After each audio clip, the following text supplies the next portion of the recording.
Hello everyone. Today, we're going to talk about a very cool story. Have you ever wondered if a single thought, a simple wish, could travel across several lifetimes and deeply influence our destiny? It sounds a bit mysterious, doesn't it? Let's dive in and see how this works. Let's start with a core question. Do you believe that a promise made a long time ago could act like a pre-written script, determining the direction of your current life? It sounds incredible, but today's story might just give us some clues. The war and the coincidence. How does the story begin? It all starts a long time ago with a war so fierce it darkened the skies. There were two kingdoms at each other's throats, the kingdom of Shravasti, ruled by King Saka, and the kingdom of Varanasi, ruled by King Brahmadatta. They fought until both sides were exhausted, with heavy casualties and a stalemate where no one could win. It was truly tragic, but just when everyone thought the war would never end, something incredibly coincidental happened. This coincidence changed everything. It sounds like a movie plot, but it's how it happened. On the exact same day, at the exact same moment, King Saka of Shravasti had a daughter, and King Brahmadatta of Varanasi had a son. What are the odds? Everyone took it as an auspicious sign. King Brahmadatta immediately sent a messenger saying, "Let's stop fighting. Let's betroth our children and use this joy to end this terrible war." King Saka agreed instantly. The war finally stopped, and he felt a massive sense of relief and peace. To commemorate this hard-won harmony, he named his baby daughter Shenglamu, mother of a rising joy, meaning her birth brought peace and joy to everyone. The weight behind that name was immense. The princess who didn't want a crown. Normally the story would go, the princess grows up, marries the prince. The two nations live in eternal peace. And the end, right? Not even close. Princess Shenglamu's destiny was nothing like what people expected. This is where the story gets exciting. This princess was different from a young age. She wasn't interested in dressing up or attending balls. She was deeply pious, kind-hearted, and had a profound faith in the Buddha's teachings. What's truly amazing is that while she was still a layperson living at home, she attained the state of anagami non-returner, an incredibly high level of realization. It even possessed supernatural powers. She was clearly not an ordinary princess. So one day she gathered her courage and said to the king and queen, "Father, mother, I don't want this worldly life. I have found a higher truth. I don't want to marry. Please, let me become a monastic." Talk about an awkward situation. The king and queen were in a bind. It wasn't that they didn't love her, but her marriage was part of a peace treaty signed the day she was born. This involved the peace of two nations. They couldn't just back out. So, she was still sent to Varanasi to be married. The wedding miracle. At the grand wedding ceremony, while everyone was waiting for the wedding of the century, Shenglamu did something that left everyone speechless. She walked straight up to the prince and said, "Prince, I have already attained the fruit of sainthood. I truly have no desire for worldly pleasures. Please, fulfill my wish to become a monastic."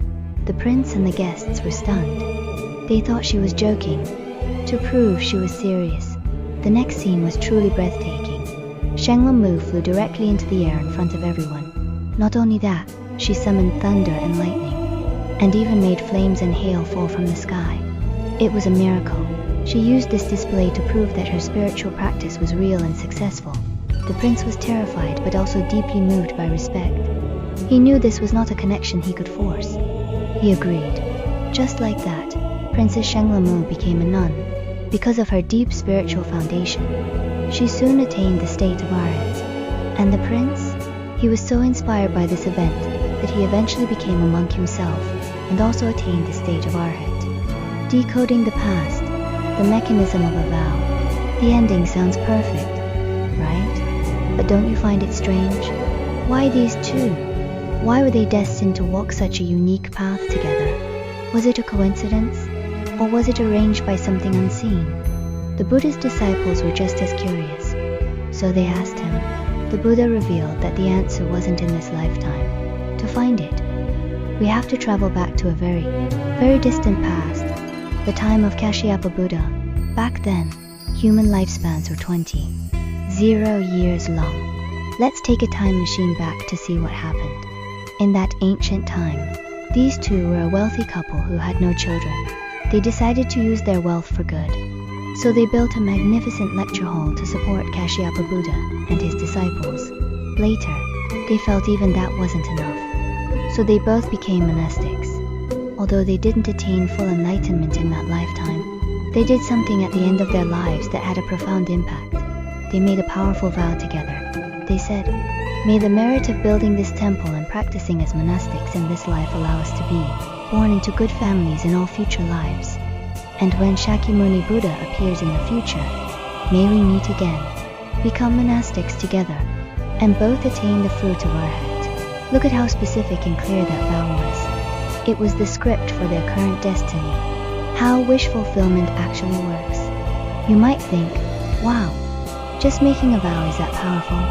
There is actually a mechanism behind it. How does a vow manifest so precisely? There is a metaphor from a Dharma master that explains this perfectly. A vow is like an empty shell. Merit is the rice inside the shell. If you only have an empty shell with no rice, it stays an empty shell. It can't produce anything. You must have a full shell of rice. Powerful merit to support a grand vow. What exactly is merit? It sounds mystical, but it's simple. Think of it as the accumulation of positive energy. Every good deed giving, helping others, being disciplined, patient or focused produces a spiritual energy that supports you. That energy is what gives your vow the power to come true. Let's use another analogy. You are holding an apple seed.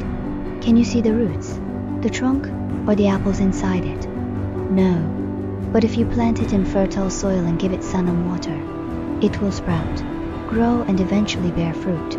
The vow is the seed you plant. The merit and good deeds are the fertile soil, sun and water that allow the seed to sprout. Your life, your seed. This ancient story brings us back to a very personal question.